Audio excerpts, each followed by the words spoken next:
Hai guys, welcome to my first podcast bersama aku Lala dan aku di sini nggak sendirian nih, jadi aku sama Winda. Jadi podcast kali ini kita bakal bahas komunikasi nonverbal. Winda, kamu tahu nggak sih komunikasi nonverbal itu apa?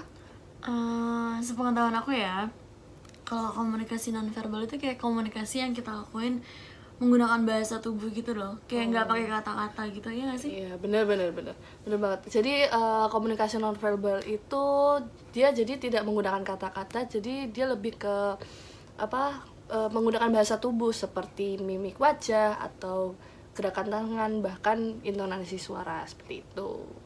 Jadi menurutmu penting nggak sih kalau bahasa nonverbal itu digunakan di kehidupan kita sehari-hari?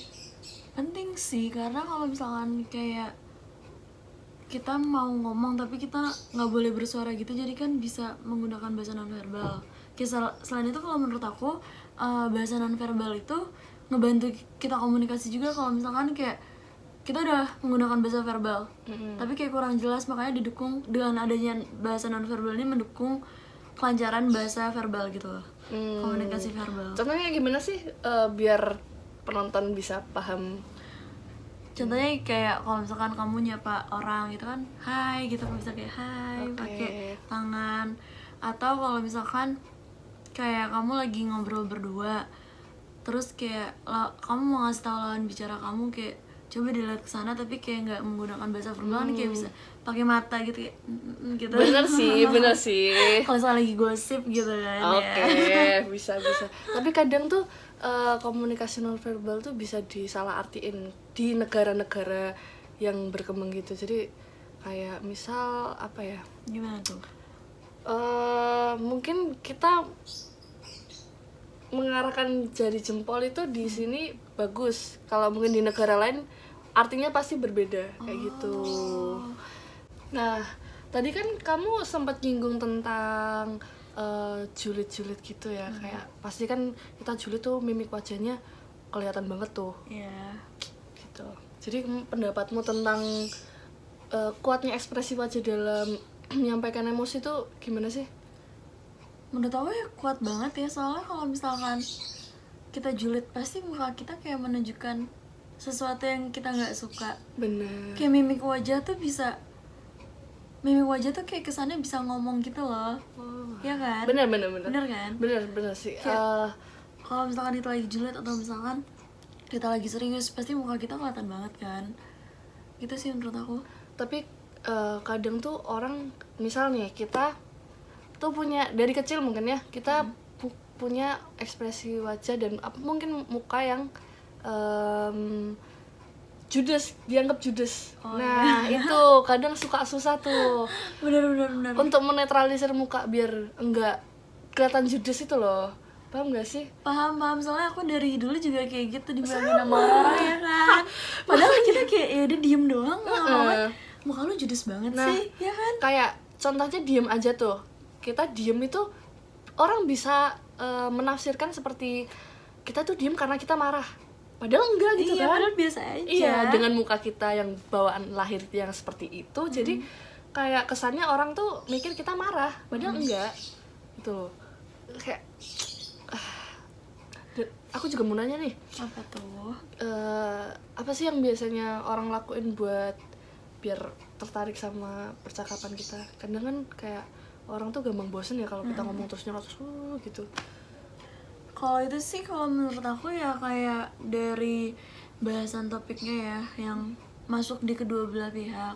Selain itu kalau menurut aku, kalau misalkan lagi ngobrol kayak kalian tuh harus kelihatan excited juga loh dengan obrolannya. Kalau misalkan kalian ya biasa-biasa aja juga, lawan bicara kalian kan bisa aja bosan kan. Kayak nggak menarik nih obrolannya, kurang deh, mending gak usah ngobrol gitu sih.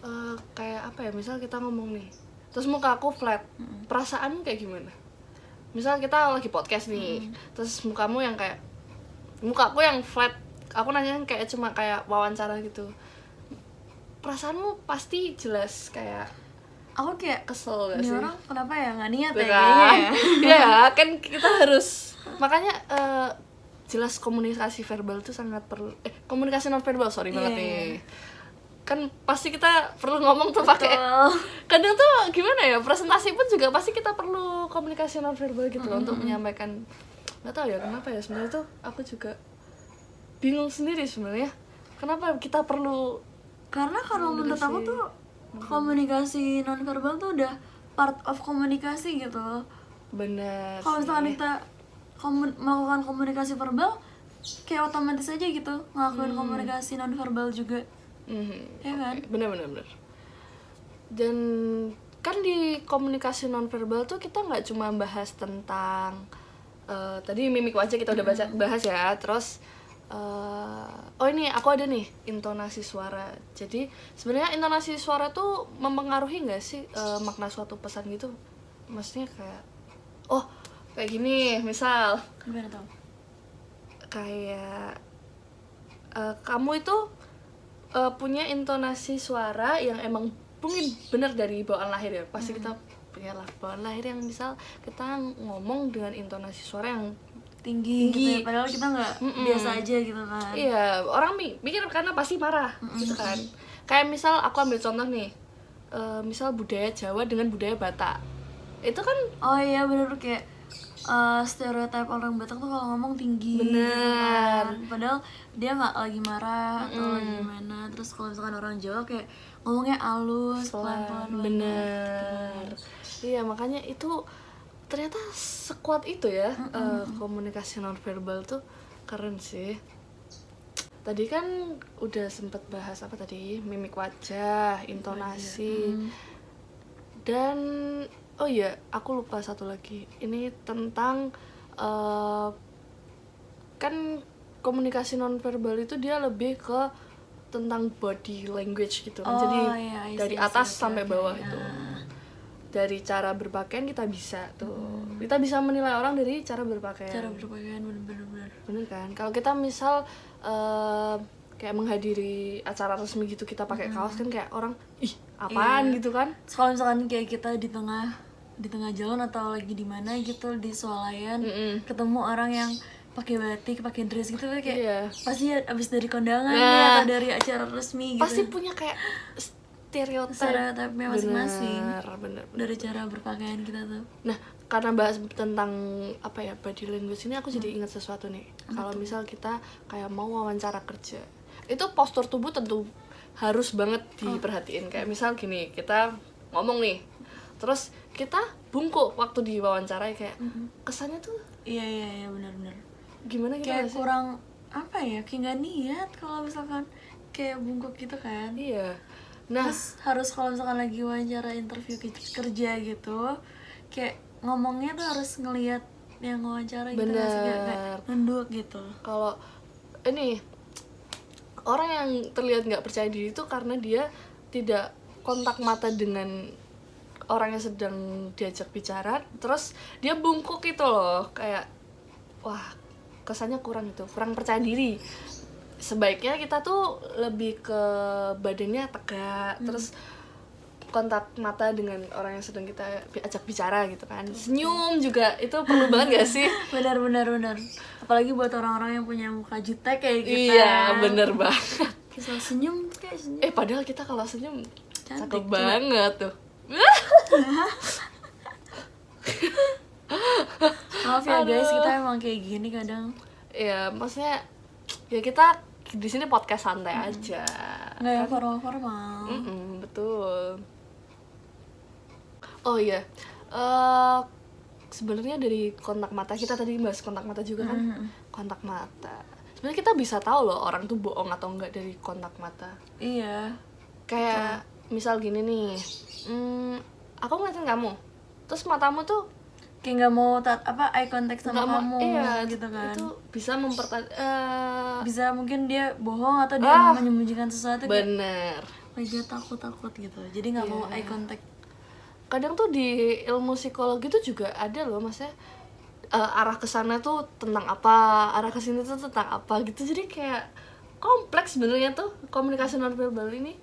Kayak wow, ya kayak tadi yang aku awal bilang itu yang sekuat itu memang. Aku mau nanya lagi nih, satu lagi nih untuk menutup podcast kita kali ini. podcast aku lebih tepatnya. Oke, aku mau nanya nih, jadi ada perbedaan gak sih antara bahasa tubuh yang digunakan di budaya berbeda? Kayak yang tadi kamu ini kan, kamu apa namanya, kamu jelasin ke aku yang di suatu negara, kalau misalkan di Indonesia kan gini tuh kayak bagus, keren kan, terus ada di negara lain yang ini tuh memiliki arti lain yang tadi kamu bilang. Bener.